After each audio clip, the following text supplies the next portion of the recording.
On this episode of Uncommon Sense, we are joined by JonMarc Grodi, the Executive Director of the Coming Home Network. He has a journey with Chesterton that he'd like to share with us. All of that will be coming up next, right here on Uncommon Sense.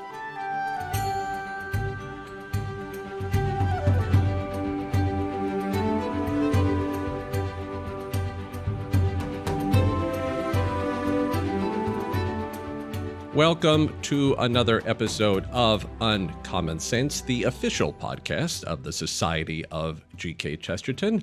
I am your co-host, Albert Sines, joined with my fantastic co-host, Grettelyn Darkey. Grettelyn, welcome back. Thank you, Albert. And as mentioned in the intro, we have the pleasure of being joined by JonMarc Grodi. As mentioned, he is the Executive Director of the Coming Home Network. JonMarc, thank you so much for joining us. Thank you, Albert. Grettelyn, great to be with you.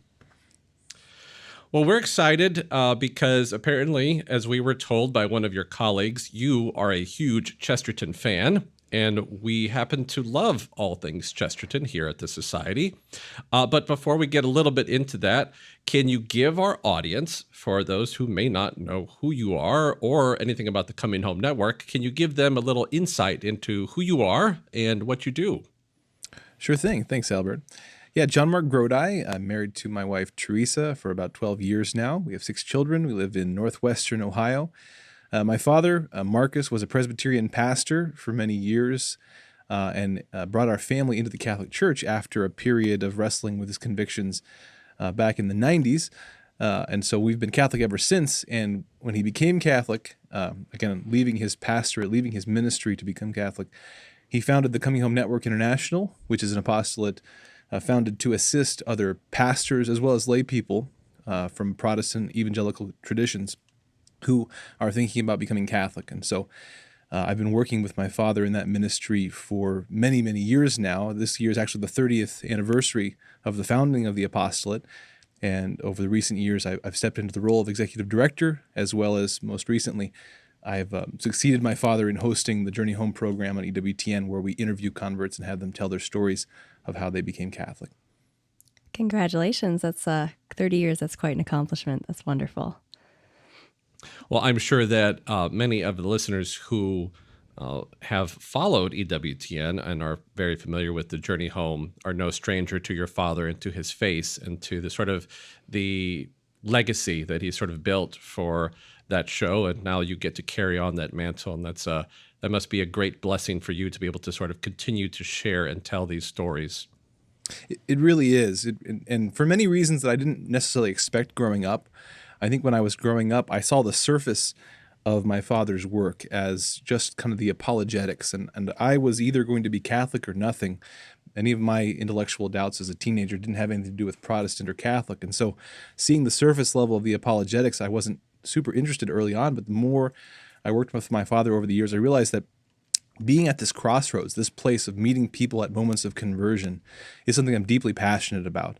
It does connect with many of the reasons I love Chesterton's writing, as we'll get into, but being with people on their journey, accompanying them on their journey, helping to disciple them and be discipled by them as we try to walk closer to Christ in the ways he's leading us, that's something I really love. And so I am also a very grateful pastor's kid and child of converts. I see the fruit when someone follows their convictions to enter the fullness of the Catholic Church. And so that's another reason I'm just passionate about being able to help others discover the truth and beauty. Wonderful. And I think that's a very necessary ministry. I'm a cradle Catholic. Albert is too. So I don't know what your experience is, Albert, but I have heard from lots of converts that I know that it is a difficult journey to step into the Catholic Church, even if your convictions are fully there. And it's wonderful to have ministries like yours that are helping people make that step and feel like they're not alone, because I could imagine that's very difficult for many people. Well, also, we really value the power of story. Again, the Journey Home program has been running not for 30 years, but nearly that long, as well as our newsletter and other ways that we help people share their conversion stories. And I always, when I think of conversion stories and the power of conversion stories, I always think of that image at the beginning of Chesterton's orthodoxy of the man who leaves England in a rowboat and goes off to find the new world. And then he arrives on a shore and he sees it and it's glorious, and then he realizes he's just discovered England again. And that's, I think, the power of conversion stories, even for lifelong Catholics. When they can see their faith through fresh eyes of a convert, it helps them to rediscover what to them is near and dear, perhaps even too near, too dear, that they can now see it with new eyes and be reawakened to the parts of it that God is calling them to focus on. I think that you nailed that right on. I mean, I was a lifelong Catholic, as Grettelyn said, and I spent my middle school and high school years sort of doing the typical 90s Catholic youth thing. You know, we'd go to some youth conferences, some people would play some music, we'd jump up and down and say, I love you, Jesus. But there was no depth to it. And it wasn't until I was 19 and went to a particular retreat where this very sort of, I guess you say like Orthodox priest sort of realized that young people need to be introduced and taught the sort of the rubrics of the faith. They can't just sort of have this surface level interpretation of the faith. And suddenly for the first time in my life as a Catholic, I saw that there was so much more beauty and so much more depth to the Catholic faith. And like you said, it was like my eyes were open for the second time in my life. You know, I thought I had it going on pretty good. And then I'm thinking, oh my gosh, I've barely been doing anything. And I started anew and went on that journey. So I definitely know what you're talking about. Yeah. Yeah. So here we lean on a great man in Chesterton who had his own great conversion. So while you sort of came into the faith at a much earlier age, thanks to your father sort of bringing the whole family along, let's talk about your relationship with Chesterton. Where, how, when were you introduced to G.K. Chesterton? Yeah, well, so I was a homeschooler. So my father, a lot of my education consisted in my father giving me great books, only some of which I picked up, only a smaller number of which I finished, and only a much smaller number of which that at least the first time through I appreciated very much. But some of it sank in, and I certainly, again, grew up appreciating the Catholic faith as a family of converts, hearing the stories, appreciating, my father's journey, and excited to be Catholic. During my teen years, my own kind of adult conversion did revolve around not Protestant to Catholic questions, but the question of, I really love this Catholic stuff, but does God really exist, right? What do I make of my own religious experiences? Are they real? Are they just my hopes, my longings? And I was particularly interested in the nature of what religious faith was.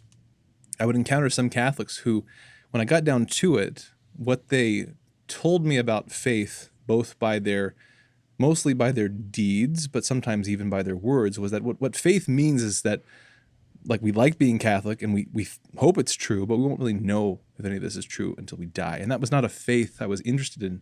That was not the sort of faith that I saw in my father as a reason that he would come home to the Catholic Church. Certainly not the reason I saw in so many evangelical Christians who loved Jesus, who had a relationship with Jesus, and followed him home to the Catholic Church. And so my own little personal quest was to understand, what is the church proposing to me as faith? Even whether or not it's something I have now, what is it that I'm working towards? That I'm asking to receive from God?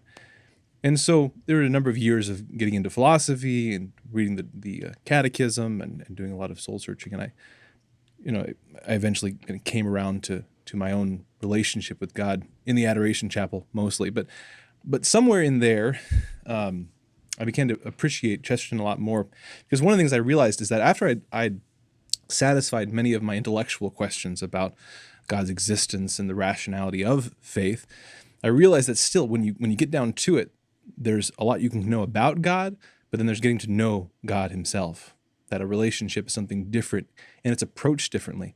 It's not a rational process. It's not an empirical process. It's a process just like getting to know, not just like getting to know another human being, but in many ways similar to that, in that there's only so many things. There's things you can know about a person, but getting to know that person is a different process altogether. And Chesterton has a good way of helping us to think about the different kinds of modes of thought. When we're locked into rational inquiry, he likes to get in there and shake it up and make us realize that you can't get there from here, as the old saying goes, that there's a different mode by which you have to approach where you're going. A lot of times it involves stepping back to really see your own presuppositions and kind of decide the world that you're going to step into. I love the chapter at the beginning of Orthodoxy about the maniac, where he's talking about how the insane person is not irrational. No, on the contrary, they're hyper-rational in a small space. They have chosen a particular universe that they decide that they inhabit. And within that universe, in their mind, they are hyper-rational, right? Like the conspiracy theorist. Everything in their universe can be cycled back into their conspiracy. But the one thing they won't consider is they won't step outside of their conspiracy and ask, but is this the real world? Does this world really fit all the facts, all the data, all my experience? And so that kind of movement is not a rational movement so much as it is a conversion of heart, this openness and humility to say, I really want to know what the real universe is, and I'm open to being wrong. I want to be open to that universe and the author of that universe. And so somewhere in that time period in my life, I began to recognize that on the one hand, I'm reading Aquinas and the Catechism, and I'm pursuing this rational inquiry to answer a lot of my questions about God and about the nature of the universe, but that can only take you so far. And then you have to step kind of back outside of that and simply approach God not as a object of rational inquiry, but as a person. And that is a two-way street. You have to wait on him. You have to ask him. You have to go into silence. You have to pray for conversion of heart. Amen. I think one of the wonderful things about Chesterton, too, is that he's so good at presenting God as a very interesting person.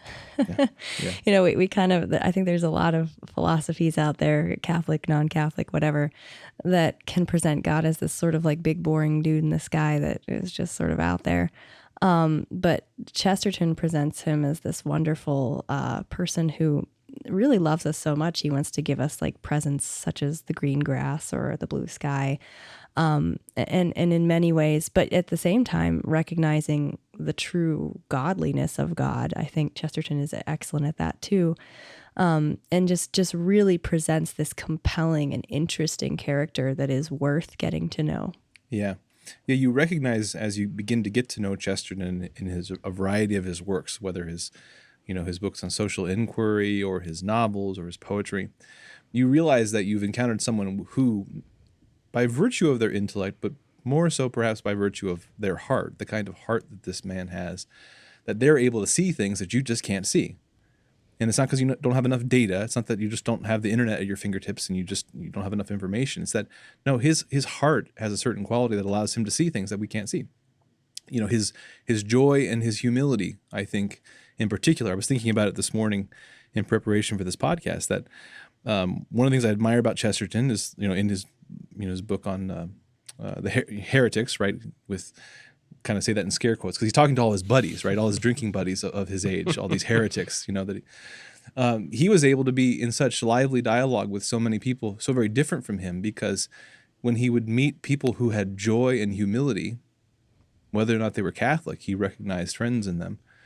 And how often, when we meet someone of real joy and humility, even if they're not Catholic, even if they're not yet Christian, we have so much more in common with them than we do of perhaps even a fellow Catholic who is joyless, crabby, arrogant. True.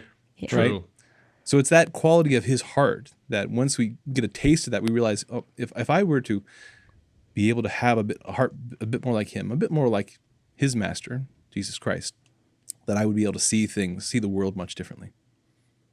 And if you really pay attention to Chesterton, really, I mean, for all of his intellectual prowess, if you could really simplify Chesterton into someone who's just trying to enjoy life, the life that God created for all of us, and he wants really everyone to enjoy it.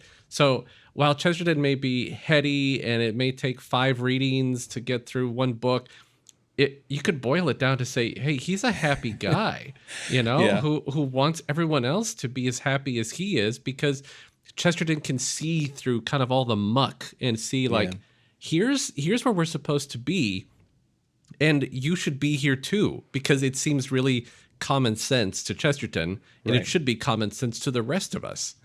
A lot is made about having a difficulty reading Chesterton, or that he's heady, or that he's dense, or whatever. But I don't think that that's quite what it is. I think that when we read him, again, we're confronted with someone who's writing in a mode that's different than we're thinking, and not giving us what we want. I mean, we want books of kind of popular practicalities. We want books that give us the bullet point. That just so many books nowadays are blog posts that have been blown up into entire books, and we just kind of want the footnotes. We want to get the meat. We want to get on with it.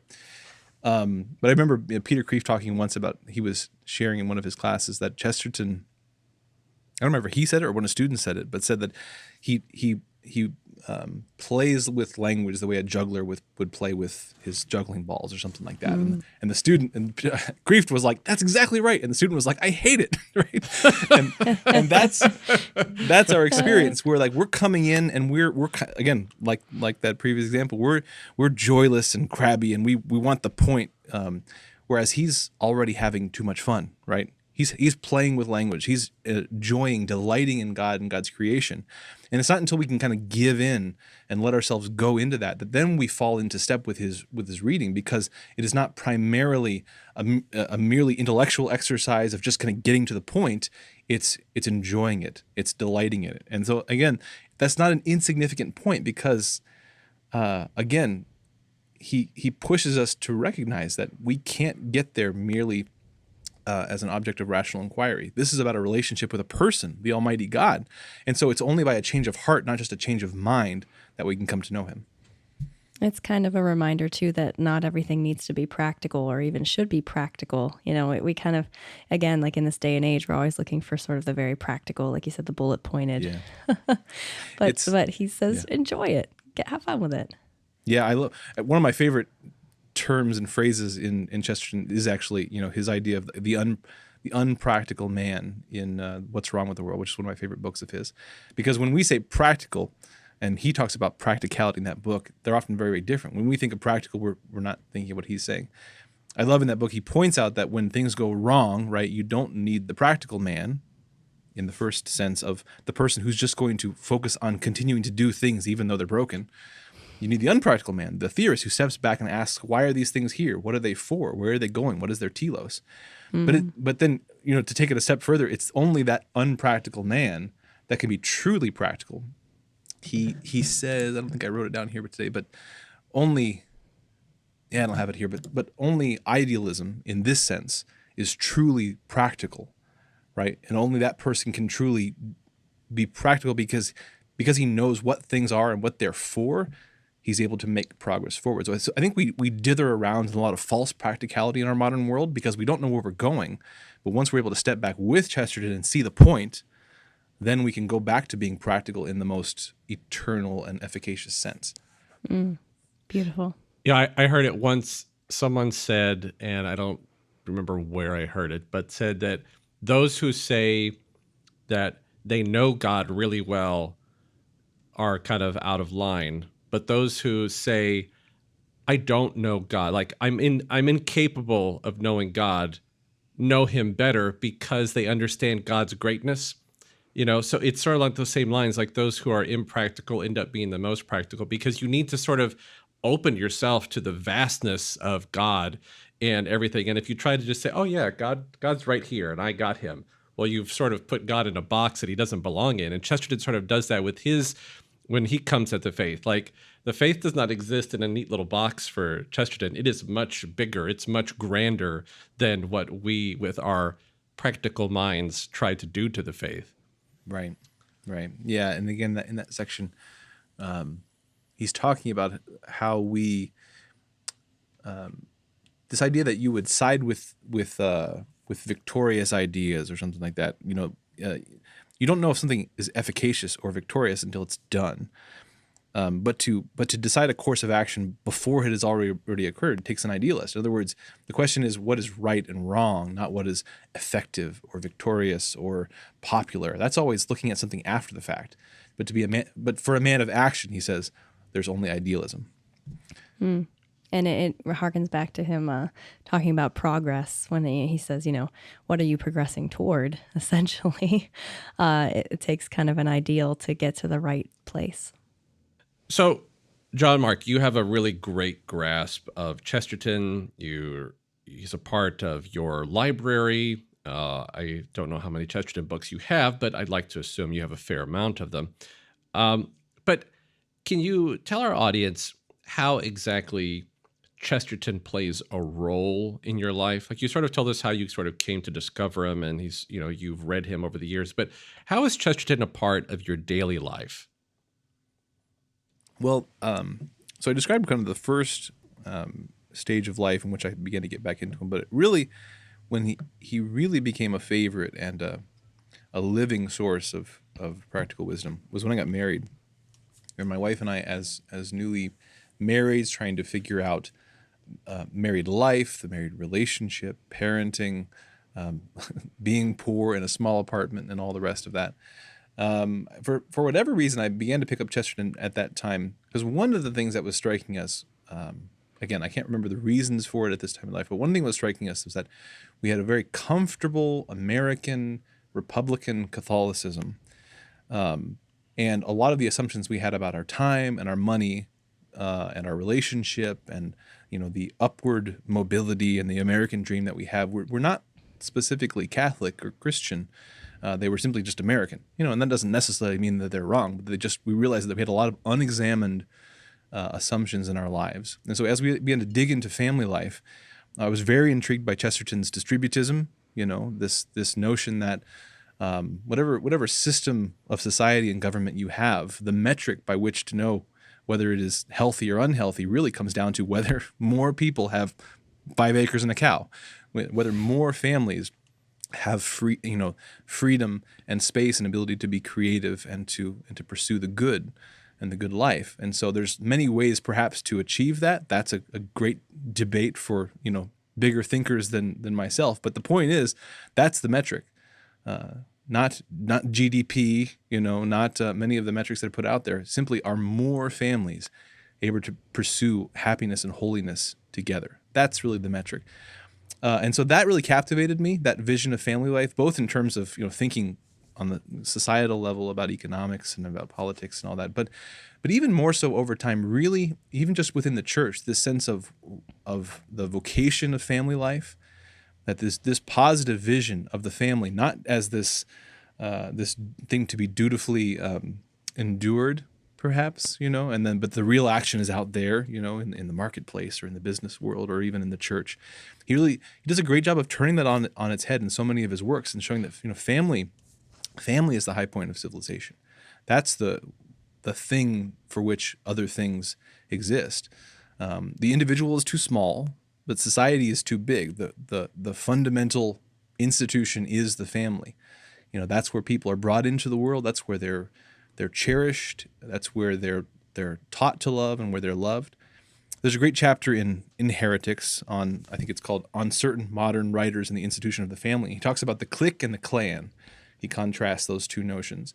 And that when we leave the family and go out into the world, we enter a world of cliques. In other words, groups of people that are together by their choice.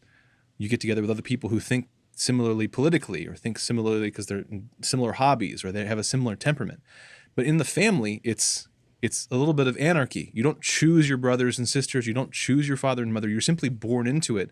And then for your whole life and afterlife, you have this family of people that you are called to love, whether or not you like them, right? and so it's the one place in the world where you are loved simply because you're the given other. You're given people. These are those that you are called to love, not because you chose them, but because God chose them for you. And so, again, I mentioned earlier, my favorite book of his is just a little book of social commentary, the What's Wrong with the World. And he famously wrote into that newspaper query, "What's wrong with the world?" with the simple answer, "I am, dear sir." Sincerely, G.K. Chesterton. But he has this whole book, and that really the whole book can, in one sense, be boiled down to this simple claim that he makes that, okay, the reason that we can't answer what's wrong with the world is because we do not know what is right with the world. We don't have a positive vision against which to contrast all the ills, all the things that we worry about.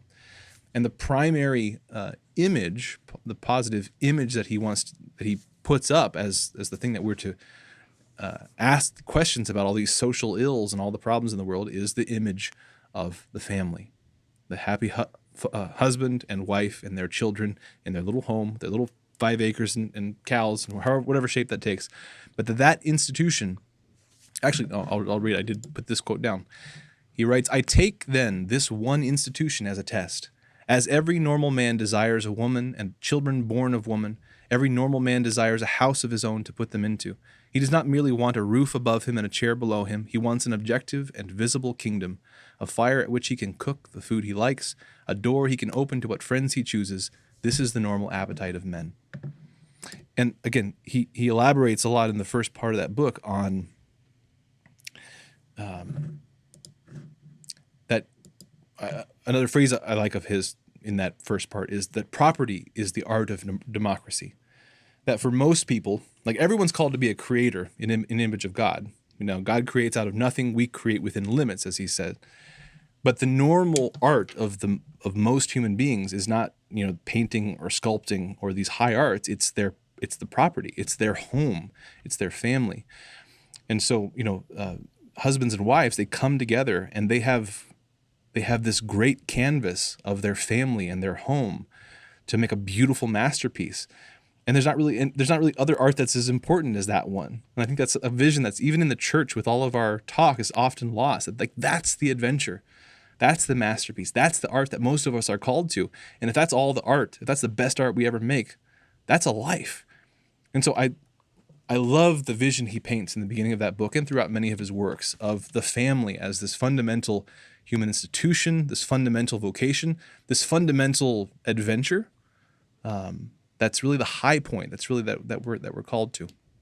In that book and in others, I feel like he's one of the most amazing advocates of womanhood and Amen. Motherhood I've ever read. And it's so inspiring because it can definitely feel at times as a mother, you know, that the world is saying that's not the important work. You go out and you do something and that's the important work. But almost all of my headspace is taken up by my kids all the time. And there's just nothing more important than that. And he nails that so well.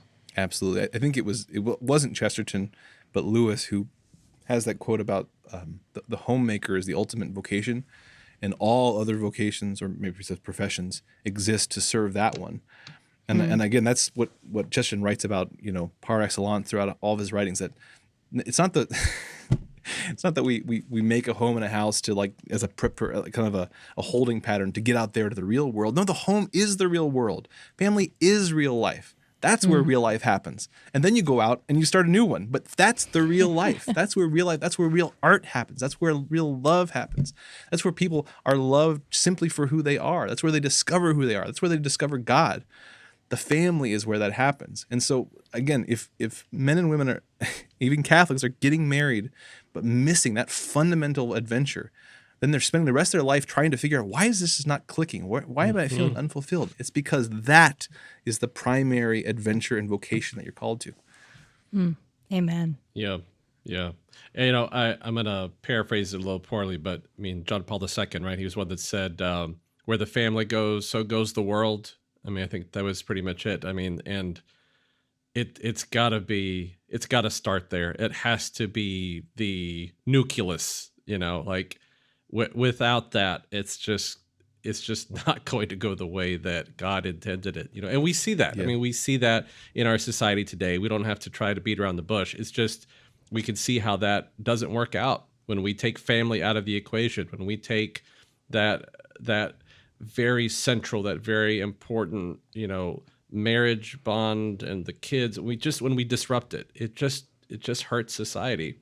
So I am so glad that Chesterton, as we say a lot, that he was so prophetic that he could see how important it was. It wasn't just something that was important to his time. It's important for all time. Yeah. Yeah. And recognizing it as a great adventure, I think that really can transform the way that you see your family and the struggles in your family. You know, I have 2 children and they're so challenging, but rising to that challenge, it can be a great joy. And sort of helping them along their way and trying to understand them. Again, it's not my clique. It's not the people that I would necessarily choose. But it's a very amazing challenge, and it is so fulfilling if you can rise to it in that way. Yeah. Yeah, again, in that, I think that the third chapter of that book, he talks a lot about how we've forgotten what we really want deep down, like what the normal human being just really wants out of life, because they've gotten too focused on like what they can get. So he says that the modern man demands what he thinks he can get, but has forgotten what he really wants.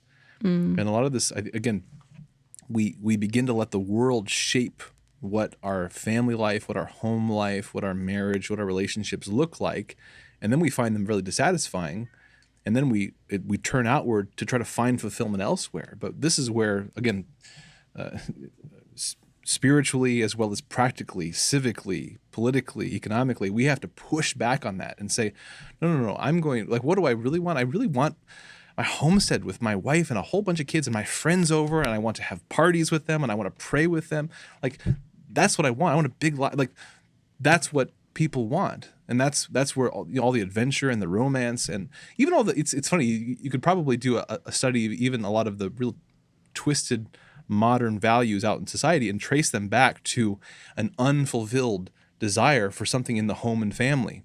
Things like tolerance, things like equality, things like a lot of the things that are talked about out there, you'd probably trace them back to some unfulfilled desire that was supposed to find a home in the messiness of family life. But if we don't find it there, we go and try to find it elsewhere in the world, and it doesn't have a home. But that's, if we get down to it, if we're able to be honest with ourselves, we want that. We want the adventure and I love Chesterton says the romance is deeper than reality. And one of the great things about reading fiction and fairy tale and novels like Chesterton's is that he reminds us that what we commonly experience is fantastically unreal, right? What we experience as normal life and normal society, it's so full of unreality. When we go into the fairy tale and we rediscover the hobbits, right, in the Shire, and we discover actually something that's far more real, that we desire far more realistically. We don't have, but we need to get back to, because that's what we were created for. We were created for home and hearth and family and worship and Sabbath. Beautiful. Well, JonMarc, we are coming up on time here. So as a last question, try to keep this brief. There's this guy that you may know. His name's Matt Swaim. Maybe you've heard of him. He claims that you're pretty much just like sort of bringing out Chesterton all the time in all the things that you do. So I'm curious, do you have a favorite Chestertonian bit of wisdom, a favorite Chesterton quote that you sort of come back to time and time again? Yeah. I mean, I have a lot of them that come out all the time, but I think one of my favorite is that, and I'm gonna butcher because I've said it so many times, so many slight variations that I probably have it wrong. But it's that quote about an adventure is only an inconvenience rightly considered. And so because of his heart, because of his mindset, because of his spirit, he was able to see things that we can't see. And that's the reality, that so much of what we experience is merely an inconvenience.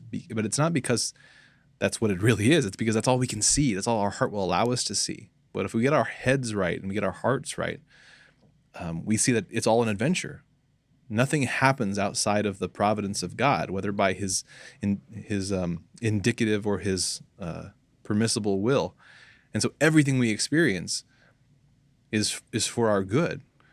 But we have to be able to see it as an adventure, and that comes down to our hearts. And so, yeah, an adventure is only an inconvenience rightly considered. Nice. That happens to be a favorite quote of our president, Dale Ahlquist. So he's a big fan of that one. So that's a good one. I think he probably has that, written on his heart from traveling so much. Yeah, well, it gets down to I'm so passionate about Chesterton's vision of the family, because that's a lot of times that's because we don't quite have the vision. We just see a bunch of inconvenience, and we may even, in a kind of a pious fit, be like, "Oh, I'm enduring this. I'm offering this up to you, God." But Chesterton kind of laughs at that. He's like, "You're missing the glory and beauty of the family life. We need to be converted. Our hearts need to be converted like Christ's, so that we can see the real treasure that we have in family." We still live in Eden, right? Only our eyes have changed. Yes. Ladies and gentlemen, you've been listening to Uncommon Sense. We have had the extreme joy and happiness of talking to JonMarc Grodi, and we're so glad that you have joined us for this episode. We hope that you can find your adventure wherever you are at in your life, the true adventure on this journey of faith that we are all on. Grettelyn, thank you so much for being a part of this episode, as always. Thank you. It's been an adventure and a joy. And special thanks to you, JonMarc, for being on this episode. Thank you so much for being here with us. Thank you, and God bless. Ladies and gentlemen, we invite you to find us wherever you may consume your media. We're on YouTube. We're on all the podcast directories. So find us, subscribe, hit the notifications, leave us some positive reviews, help us keep moving up so we can continue to spread Chesterton's joy to all those out there who are in need of it. So we will be back again for another episode. Please remember, Chesterton is always better with friends. Talk to you next time.